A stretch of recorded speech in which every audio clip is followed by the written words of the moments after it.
इलाके की अजीज शख्सियत है, शायरी से इनका शरफ है।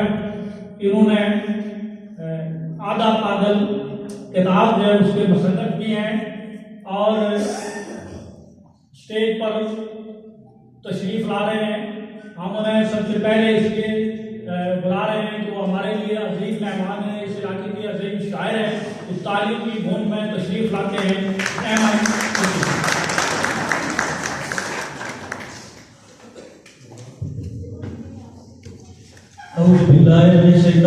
बिस्मिल्लाहिर्रहमानिर्रहीम। बात करने मुझे मुश्किल कभी ऐसी तो न थी, बात करने मुझे मुश्किल कभी ऐसी तो न थी, मेरी महफिल जैसी अब है कभी ऐसी तो न थी।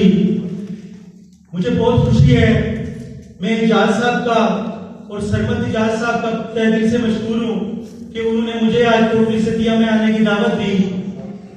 मुशायरे पढ़ने दूर दूर तक जाना होता है, मगर दिल में ये हसरत थी कि काश कभी कोटली से दिया जाऊं। तो आज मेरी ये हसरत पूरी हुई।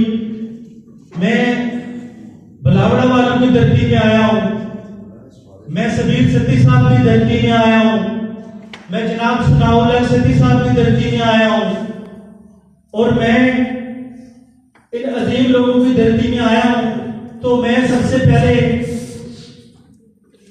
किसी नामालूम शायर के चंद मिसरे आप कोटली सदियों वालों के नाम करूंगा और उसके बाद मैं अपनी गजल के चंद इशार पेश करूंगा।